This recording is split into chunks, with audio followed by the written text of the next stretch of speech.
美国人屠杀印第安人能有多狠？2个挡路的男孩遭战马踩踏，来不及逃跑的女人被砍下头颅。美军打着传播文明的幌子，却干着伤天害理的事情。男人被五马分尸，女人被凌辱致死。 就连被打断腿的小女孩也没能逃过美军的屠刀，其手段之残忍，行为之恶劣，真正诠释了什么叫美式人权。为了躲避美军士兵的屠杀，这个白人女孩带着一群老弱妇孺躲到了不远处的山坳里。但不幸的是，他们还是被一名士兵发现。士兵赶忙朝天开了一枪，然后小手一挥，招呼来了一支骑兵小队，迅速包围了这群印第安人。发现人群中的白人女孩之后，2名士兵强行将她拉走，然后举起手枪，在女孩痛彻心扉的哭喊声中，狂笑着扣动了扳机，杀死了躲在山坳里的所有老弱妇孺。 屠杀结束之后，美军高举着印第安人的残肢断臂，开始欢呼庆祝，展示他们传播文明的成果。但在印第安人看来，如果你的文明是让我卑躬屈膝，那我就让你见识一下野蛮的骄傲。于是他们埋伏在美军撤离的路上，手拿长矛骑马杀向了美军。凭借人数上的优势，打得美军四处逃窜，只能躲进一处灌木丛。但印第安人迅速将他们包围，不断猎杀躲起来的美军。美军长官找到骑兵队长，指责他们不应该屠村，应该用和平的方法传递文明。可队长却告诉长官，文明想要彻底征服野蛮，只能比野蛮更加野蛮。但美军长官不相信，起身拿着白手绢要出去谈判，结果刚走出去就被一枪击中胸口，还没开口就命丧当场。 随后，印第安人为了将美军逼出来，开始放火焚烧灌木丛。美军架不住烟熏，只能冲出来拼杀，最终全部被印第安人杀死。只有1名士兵靠装死逃过一劫，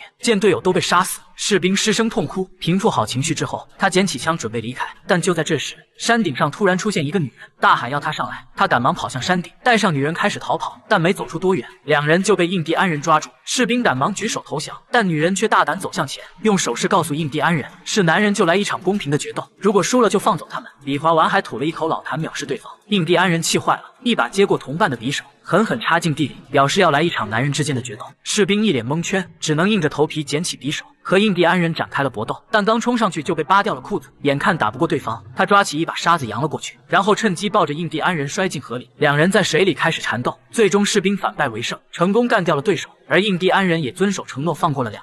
果断骑马离开了这里，2人原地休息了一夜。第2天继续赶路，途中他们遇到了一个商人。在得知2人的遭遇之后，商人决定收留他们，但士兵隐约感到不对劲，于是趁商人去上厕所，对马车展开了仔细的搜查。果不其然，在马车下面的隔层里，他发现了大量的枪支弹药。原来这个商人是名军火贩，通过贩卖枪支给印第安人来获取巨大的利润。但就在士兵准备拿枪时， 军火贩子刚好回来，士兵被当场抓住，女人也被打晕，2人就这样被绑上了马车。女人双手被反绑，躺在马车上无法动弹。随着马车上下不断颠簸，女人渐渐露出了凹凸有致的身材。一旁的士兵看了2分半钟，才在女人的催促下，用嘴咬住裙子，准备帮女人盖住。但马车突然颠了一下，士兵趁机来了一个零距离接触，女人害怕的张大了嘴，满头大汗，不知如何是好。 好在士兵很快停止了动作，转而咬住女人手上的麻绳，打算用舌头解开绳子，但却不小心碰倒了一桶子弹。驾驶马车的军火贩听见动静，立马停车检查，将2人绑在了树上。军火贩一把抓起女人的头发，正准备欲行不轨，突然想起还没吃中饭，于是他决定先去打猎，吃饱了再来惩罚女人。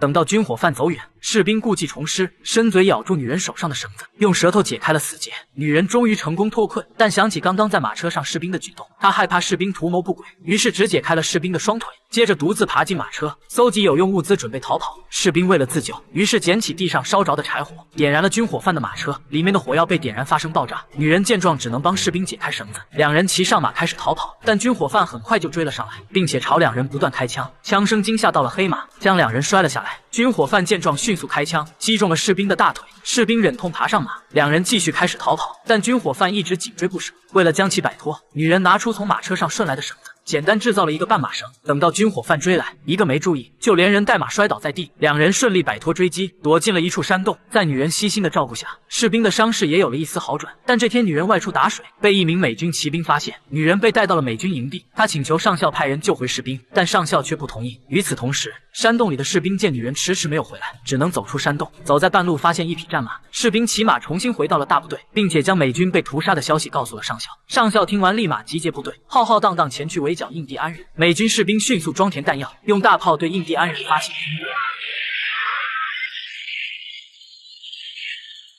印第安人被炸得死伤惨重，根本毫无还手之力。轰炸结束之后，美军骑兵发起了冲锋，印第安人也骑马迎战，但血肉之躯根本抵挡不住美军的子弹。最终，夏安族全军覆没。作为殖民者的白人士兵，将印第安人视为凶残的野蛮人，但事实上恰恰相反，他们比野蛮人更加野蛮。